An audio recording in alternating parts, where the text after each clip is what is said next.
அத்தனை விதமான வழிகாட்டிகளையும் சொல்லக்கூடிய இந்த மார்க்கத்தில் பெருநாளை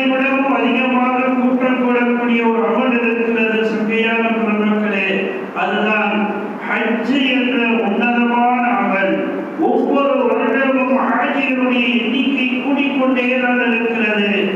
சற்றேறக்குறைய 25 to 30 லட்சம் மக்கள் ஹஜ்ஜுடைய நேரங்களில் ஒன்று சேர்கிறார்கள். அல்லாஹ்வுடைய கிருபை, அங்கு எந்த விதமான அசம்பாவிதங்களும் நிகழவில்லை. அல்லாஹ் நிகழாமல் பாதுகாக்க வேண்டும்.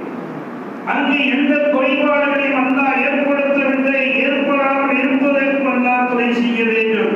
இப்படி நம்முடைய மார்க்கத்தை பொறுத்தவரையிலும் கூட்டம் கூடுவதற்கென்று மஜ்லிஸில் நிரம்பி வழியக்கூடிய மக்கள் ஒன்று சேரக்கூடிய பல்வேறு இபாதத்துக்கள் இருக்கிறது. அந்த இபாதத்துக்களுடைய நேரங்களில் மக்கள் ஒன்று சேரக்கூடிய நேரங்களில் பொதுமக்களுக்கு எந்த விதமான இடையூறும் இல்லாமல், எந்த விதமான சேதங்களும் இல்லாமல் எப்படி கையாள வேண்டும் என்ற வழிமுறையை பார்க்க நமக்கு சொல்லித் தருகிறது. சகையான பெருமக்களே, முதலில் நாம் இஸ்லாமியன், நான் ஒரு மூமின், கலிமா சொன்னவன் என்பதை நாம் மனதில் வைத்துக் கொண்டு நாம் எல்லா கூட்டங்களில் கூடுவதை தவிர்க்க வேண்டும். கூட்டம் ஒவ்வொருவரும் ஒவ்வொரு விதமான நோக்கத்திற்காக நடத்துவார்கள். சுய லாபத்திற்காக நடத்துவார்கள், அரசியல் ஆதாயங்களுக்காக நடத்துவார்கள். பல்வேறு நோக்கங்களில் கூட்டங்கள் நடந்தாலும் எதில் நாம் கலந்து கொள்ள வேண்டும் என்பதை ஒரு மூமின் முடிவு செய்ய வேண்டும். அது நமக்கு பலனுள்ள கூட்டமா, அல்லது நம்முடைய சந்ததிகளுக்கு தேவையான கூட்டமா, இங்கு செல்வதால் நமக்கு கிடைக்கக்கூடிய இன்மை மறுமையினுடைய வாயிலா நன்மை என்ன என்பதை ஒவ்வொருவரும் சுய பரிசோதனை செய்து ஒரு கூட்டத்தில் கலந்து கொள்ள வேண்டியது மிகவும் அவசியம். எல்லா இடங்களிலும் போய் இருப்பவனுக்கு பெயர் மூமின் கிடையாது. ஆடல் பாடல் நடக்கிற இடங்களிலே கூத்தாடிகளை பார்ப்பதற்கு, அல்லது நடிகைகளை பார்ப்பதற்கு, ஆடக்கூடியவர்களை பார்ப்பதற்கு போய் நிற்பவன் ஒரு மூமின் கிடையாது. அங்கு போவதை மார்க்கம் தடை செய்திருக்கிறது. சகையான பெருமக்களே, நான் இந்த கூட்டத்திற்கு சென்றால், இந்த சபைக்கு நான் சென்றால், இந்த மஜ்லிஸுக்கு நான் சென்றால் அது எனக்கு கண்ணியமாக இருக்கும். அதிலிருந்து எனக்கு ஏதேனும் நன்மைகள் கிடைக்கும். அந்த நன்மை என்பது உலக ஆதாயம் மட்டுமே நோக்கமாக இருக்கக்கூடாது. இன்மை மறுமை இரண்டுக்கும் சேர்த்து இருக்க வேண்டும். அல்லாஹ் ரசூலுடைய பொருத்தத்திற்கான கூட்டமாக இருக்க வேண்டும். திருமறை குர்ஆன் அல்லாஹ் சொல்லுவான், அல்லாஹ்வுடைய நல்லடியார்கள் அவர்களுடைய செயல்பாடுகள் எப்படி இருக்கும், அவர்களுக்குரிய இலக்கணங்கள் என்ன, அவர்கள் எப்படி இந்த உலகத்தில் நடந்து கொள்வார்கள் என்று சொல்லும் போது அல்லாஹ் ஒரு இடத்தில் இப்படி சொல்லுவான், வைதா மர்ரூ பில் லக்வி மர்ரூ கிராமா. இது நல்லடியாருடைய பண்பு என்று திருமறை சொல்லுகிறது. வைதா மர்ரூ பில் லக்வி மர்ரூ கிராமா. அல்லாஹ்வுடைய நல்லடியார்கள், உண்மை மூமின்கள் வீணான வேடிக்கைகளை பார்த்தால், அல்லது வீணான வேடிக்கையில் மட்டும் நடக்கக்கூடிய இடங்களின் பக்கம் சென்றால் மர்ரூ கிராமா, அங்கே நிற்காமல் அவர்கள் வேகமாக கடந்து செல்வார். அவர்கள்தான் அல்லாஹ்வுடைய நல்லடியார்கள். அல்லாஹ்வுடைய நல்லடியார்களுடைய பண்புகளை, இலக்கணங்களை, லட்சணங்களை அல்லாஹ் சொல்லும் போது வீண் விதமான கேளிக்கைகள், ஆடல் பாடல்கள், நாடகங்கள் அல்லது கூத்துக்கள் இவைகள் நடக்கலையானால் அந்த இடத்தை விட்டு மர்ரூ கிராமா, வேகமாக சென்று விடுவார். இஸ்லாமிய வரலாற்றில் செய்யக்கூடிய சஹாபாக்களுடைய வாழ்க்கையை நாம் புரட்டும் போது நமக்கு நிறைய முன்மாதிரிகள் கிடைக்கிறது. இப்னு மஸ்ஊத் ரலியல்லாஹு தஆலா அன்ஹு என்று சொல்லக்கூடிய ஒரு அற்புதமான சஹாபி, திருமறை அல்-குர்ஆனில் அர்-ரஹ்மான் என்ற சூராவை கஅபத்துல்லாஹில் இருந்து முதலாக ஓதி காட்டியவர்கள் அப்துல்லாஹ் இப்னு மஸ்ஊத் ரலியல்லாஹு தஆலா அன்ஹு அவர்கள். ஒல்லிய உடல் கொண்ட இந்த இப்னு மஸ்ஊத் ரலியல்லாஹு தஆலா அன்ஹு கஅபாவில் சூரா ரஹ்மானை அர்-ரஹ்மானை ஓதுகிறார் என்பதற்காக கோபம் கொண்ட அபூ ஜஹல் வேகமாக அவருடைய காலில் அறைந்தான். அவர்கள் காலில் மிகவும் பாதிக்கப்பட்டது என்ற செய்தி வரலாற்றில் பதிவு செய்து வைத்திருக்கிறார்கள். அத்தகைய இப்னு மஸ்ஊத் ரலியல்லாஹு தஆலா அவர்கள் ஒரு பாதையில் நடந்து சென்ற போது அங்கே வீண் வேடிக்கைகள் நடக்கும். ஏதோ ஆடல் பாடல் அல்லது கூட்டாளிகள் கூட்டம் இது நடக்கும்போது அவங்க வேகமா போயிட்டாங்க. அவங்களுடைய உள்ளத்தில் இந்த ஒரு எண்ணம் உதித்தது, இந்த செயலுக்கும் இந்த கூத்துக்கும் நமக்கும் சம்பந்தம் இல்லை. நாம் ஒரு மூமின், அல்லாஹ் ரசூலை ஏற்றுக்கொண்டிருப்பவர், மார்க்கத்தை கடைபிடிக்கக்கூடியவர், நபியினுடைய தோழர். எனவே என்னுடைய இந்த வீணான கேளிக்கைக்கும் எனக்கும் சம்பந்தம் இல்லை என்று வேகமாக நடந்து போனாங்க. ரசூலுல்லாஹ் அடுத்த நாள் அந்த இப்னு மஸ்ஊதை பார்த்து சொன்னார்கள், இப்னு மஸ்ஊதே மர்ரு கிராமா, நீங்கள் கண்ணியமாக அந்த தேவையற்ற கூட்டத்தை விட்டு கடந்து சென்றீர்கள். அதை நீங்க கலந்துக்கல, கொஞ்ச நேரத்துக்கு பார்ப்போம் பார்க்கல, கொஞ்சம் அறகுறையா இருக்கேன்னு நிக்கல. இது நமக்கு தேவையில்லை, இதனால் இன்றைக்கு மறுமைக்கு எந்த பலனும் இல்லை என்று நீங்கள் வேகமாக கடந்து போனீங்க, நீங்கள் கண்ணியமாக நடந்து கொண்டீர்கள் என்று ஸல்லல்லாஹு அலைஹி வஸல்லம் அவர்கள் சொன்னார்கள். சங்கையான பெருமக்களே, மஜ்லிஸ்களுடைய அமைப்பை குறித்து மார்க்கம் சொல்லுகிறது. இன்னைக்கு ஜும்மாவுக்கு வந்த இடத்துக்கு தான் உட்கார்ந்துருக்கோம், இதெல்லாம் மஜ்லிஸ் இல்லை. நிறைய பாருங்க, வாரம் பார்க்குறேன் அந்த கதை ஓரத்திலேயே உட்கார்றாங்க. கொஞ்சம் உள்ள வாங்கத்தான், கொஞ்சம் உள்ள வாங்க. ஒளி செஞ்சுட்டு வர்றவங்களுக்கு சிரமமா இருக்கும். பொதுவாகவே சபையில் 2 பேர் ஒட்டி உட்கார்ந்தா ரசூலுல்லாஹ் சொல்றாங்க, அவங்களுடைய அனுமதி இல்லாம அந்த ஒட்டுதலை பிரிக்க கூடாது. அதே மாதிரி 2 பேர் பேசிக்கிட்டு இருக்காங்க, எதையோ பத்தி பேசணும், அவங்களுடைய அனுமதி இல்லாம அதுக்கு போய் நாம் போய் 3வது ஆளா பேசக்கூடாது. இது பேச்சினுடைய ஒழுங்கு, சபையினுடைய ஒழுங்கு. அதனாலதான் ரசூலுல்லாஹ் சொல்லுவாங்க, ஜும்மாவுக்கு வந்தா நீங்க ஒளிஞ்சிட்டு உள்ள வந்து சப்பல உட்காருங்க, பின்னால வரக்கூடியவங்களுக்கு சிரமம் கொடுக்காதீங்க. பின்னால வரக்கூடியவங்களுக்கு ரசூலுல்லாஹ் சொல்லுவாங்க, நீங்க பின்னால வர்றீங்கன்னா ஒருத்தருடைய தோள்பட்டையை தாண்டி உங்களுடைய காலை எடுத்து வைத்து முன்னேறி வராதீங்க. அதுக்காக நான் பின்னாலதான் வருவேன், வர இடத்துல உட்காந்துக்கிறவங்க அர்த்தம் இல்லை. வேகமா வாங்க, சீக்கிரமா வாங்க. வாங்க சொல்லிட்டா ஜும்மா அன்னைக்கு வியாபாரத்தை நிப்பாட்டுங்க, குர்ஆன் சொல்லக்கூடிய செய்தி. அப்ப இங்க ஒரு சபையினுடைய ஒழுங்கு, ஒரு கூட்டத்தினுடைய ஒழுங்கு, கூட்டத்தை நடத்துவதற்கு உண்டான உசூல் அடிப்படை என்ன குர்ஆன் சொல்லி தருகிறது. சரியான பெருமக்களே, வெள்ளிக்கிழமை இதே மாதிரி ஒரு நேரத்துல சஹாபாக்கள் எல்லாம் மஸ்ஜித் நபவியில வந்து உட்கார்ந்தாங்க. உட்கார்ந்து இருக்கக்கூடிய அந்த அமைப்பு என்பது அது ஒரு சேர இல்லை. கிடைச்ச இடத்துல அவங்கவுங்க விசாலமா உட்கார்ந்துக்கிட்டாங்க. ஒருத்தர் உட்கார்ந்து இருக்கக்கூடிய இடத்துல 2 பேர் உட்காரலாம், அந்த அமைப்புல உட்கார்ந்துக்கிட்டாங்க. ஒருத்தர் உட்கார்ந்த இடத்துல 2 பேர் உட்காரலாம், காலை வசதியா வச்சு கையை விரிச்சு வச்சு. சில நேரங்களில் 3 பேர் உட்கார்ற சீட்டுல பஸ்ல பார்த்தீங்கன்னா 2 பேர் உட்கார்ந்து 3வது ஆளா போய் உட்கார போறவனை பார்ப்பாங்க, பரம எதிரியா, கொஞ்சம் கூட அசைஞ்சு கொடுக்க மாட்டாங்க. அந்த அனுபவம் யாருக்கு இல்லை, இலக்கம் காலில் ஓடும். நல்லா அத்தகைய வாழ்க்கையை தரட்டும். அப்ப இங்க சஹாபாக்கள் கொஞ்சம் விசாலமாவே இருந்தாங்க. அதை ரசூலுல்லாஹ் ஒழுங்குபடுத்தினாங்க. அந்த சபையை கூட்டத்தை ரசூலுல்லாஹ் ஒழுங்குபடுத்தி, நேர உட்காருங்க, கொஞ்சம் அடக்கொடக்கமா இருங்க, இது பள்ளியாசுங்க, மரியாதையா இருங்க. இன்னைக்கு அதையெல்லாம் சொன்னா அஜரத்துல எதிரியா பார்க்கிறாங்க. மரியாதையா சொல்ல வந்துட்டாரு.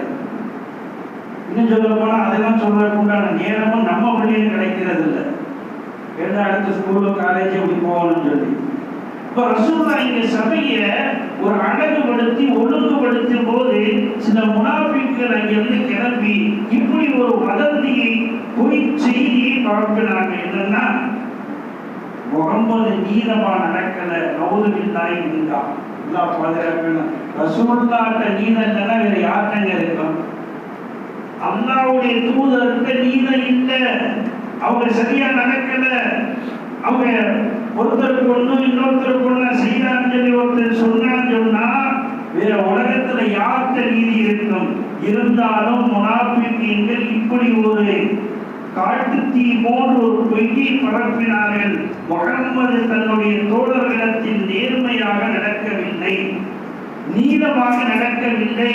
அவருக்கு வேண்டியவரை அழைத்து முன்னால் அமர்த்திக் கொள்ளுகிறார், வேண்டாதவரை பின்னால் அமர்த்திக் கொள்ளுகிறார் என்று ஒரு பொய்யான குற்றச்சாட்டை பரப்பினார். இதுக்கு ரசூலுல்லாஹ் பதில் சொல்லல, அல்லாஹ்வே பதில் சொன்னார். அல்லாஹ் ஆயத்தை இறக்கினான், யா அய்யுஹல்லதீன ஆமனூ, மூமின்களே, ஈமான் கொண்டவர்களே, இதா கீல லக்கும், உங்களுக்கு சொல்லப்பட்டால், தஃபஸ்ஸகு ஃபில் மஜாலிஸி, மஜ்லிஸ்ல ஒழுங்கா இருங்க, சரியா இருங்க அப்படிங்கிற செய்தி உங்களுக்கு சொல்லப்பட்டால், ஃபஅஃஸபு, நீங்கள் ஒழுங்காக உட்காருங்க, சரியாக உட்காருங்க அப்படின்னு சொல்லி அல்லாஹ் பதில் சொல்லிட்டு அதுக்கப்புறம் அல்லாஹ் சொன்னா, யஸ்ஸஇல்லாஹு லக்கும், அப்படி நபி நீங்க எல்லாம் ஒழுங்கா உட்காருங்க, சரியா இருங்க, பின்னால ஒருவருக்கு இடத்தை கொடுங்க அப்படின்னு சொல்லி அதை நீங்க கேட்டு நடந்துக்கிட்டீங்கன்னு சொன்னா, யஸ்ஸஇல்லாஹு லக்கும், அல்லாஹ் உங்களுக்கு சுவனத்தில் இடம் தருவான். சஹாபாக்கெல்லாம் சரி செஞ்சுட்டாங்க.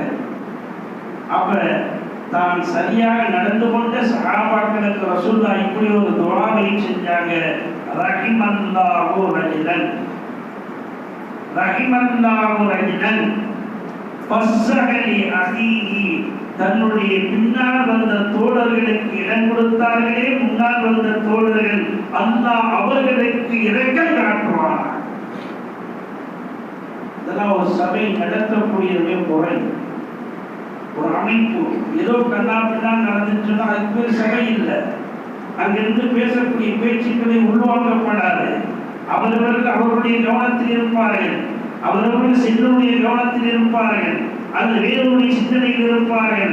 அதனால் மஜ்லிஸை முதலில் சரி செய்ய வேண்டும் என்ற அற்புதமான கருத்தை பார்ப்பதற்கும் கேட்பதற்கும் சாதாரண விஷயமாக இருக்கலாம். ஒரு கூட்டத்தை சரி செய்வதற்கும் கூட குர்ஆன் சொல்லித் தருகிறதா? இது அப்படி என்ன முக்கியத்துவம் வாய்ந்த விஷயமா என்றெல்லாம் நினைக்கலாம். முக்கியத்துவம் வாய்ந்தது. அப்படி நடந்தால் உயிர் சேதம் ஏற்படாது, அப்படி நடந்தால் பொருள் சேதம் ஏற்படாது, அப்படி நடந்தால் அந்த கூட்டத்துடைய கண்ணியம் மரியாதை பாதுகாக்கப்படும். சங்கையான பெருமக்களே, இன்றும் கரூரில் நடந்த விஷயங்களுக்கு உன்னதமான அறிவாளிகள், நடுநிலையாளர்கள் சொல்லக்கூடிய கருத்துக்கள், ஒரு சபையை எப்படி நடத்த வேண்டும் என்பதற்கு நீங்கள் கஅபாவை பாருங்கள், மக்காவை பாருங்கள் என்று சொல்லுகிறார்களே. மக்காவை நடப்பது என்பது அது அல்லாஹ் சொன்ன குர்ஆனுடைய ஆயத்துடைய அடிப்படையில் நடக்கக்கூடியது. 30 லட்சம் மக்கள் கூடுகிறார்களே, எந்த சிறு கையிழப்பு ஏற்பட்டு நிற்குமா அல்லாஹ் பாதுகாக்க வேண்டும். அல்லது அங்கே இருக்கக்கூடிய காவலர்களிடத்தில் கை தெரியாமல் இருக்குமா? இல்லை. சொல்லக்கூடிய ஒரே வாசகம் அல் ஹாஜ் தரீக், ஹாஜ் தரீக், ஹாஜிகளே பாதை என்ற ஒரே வாசகம் தான். சங்கையான பெருமக்களே, கூட்டத்தை நடத்துவதற்குண்டான உசூல்களையும் முறைகளையும் மார்க்கம் தெளிவாக சொல்லுகிறது. அதே போன்று கூட்டம் நடத்தக்கூடியவர்களுக்கு பொதுமக்களுக்கு இடையூறு கொடுத்து ஒரு கூட்டத்தை நடத்தணும் அப்படிங்கிற கட்டாயம் கிடையாது.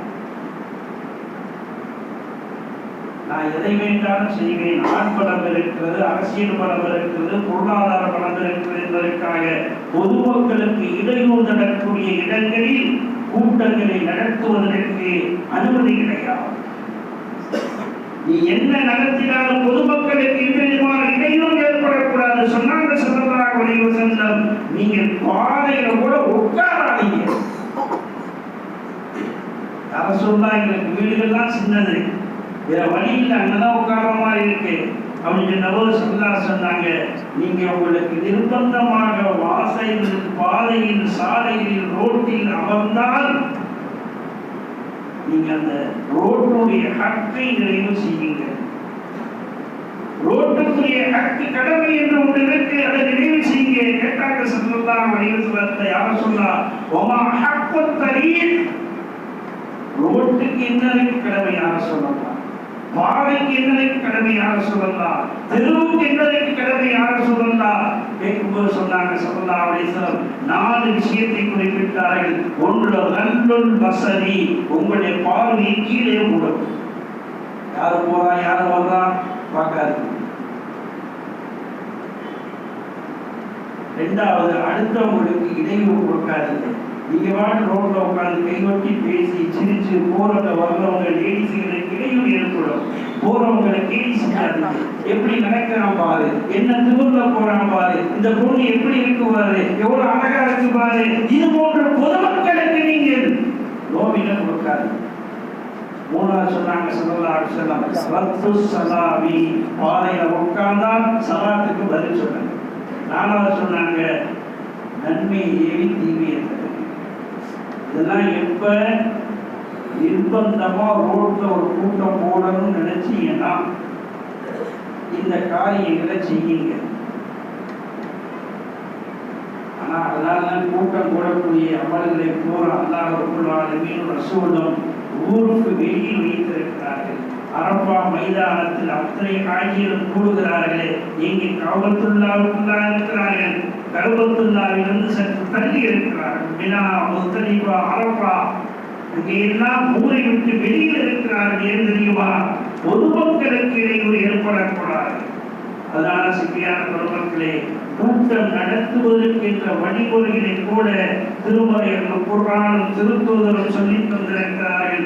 அந்த அடிப்படையில் எங்கு கூட்டம் நடந்தாலும் எந்த சேதாரங்களும் ஏற்படாது என்பதை நாம் விலகிக் கொள்வதோடு நாம் மூமின்கள் நடக்கக்கூடிய எல்லா கூட்டங்களுக்கும் போகக்கூடாது. எல்லா கூட்டங்களையும் கொண்டு போய் தன்னுடைய தலையை நீக்கக்கூடாது. நமக்கு இன்மை வறுமைக்கு என்ன வாய்தாக இருக்குமோ அந்த கூட்டத்தில் மாத்திரம்தான் ஒரு மூமின் தலையை நீக்க வேண்டும். சொல்லக்கூடாது.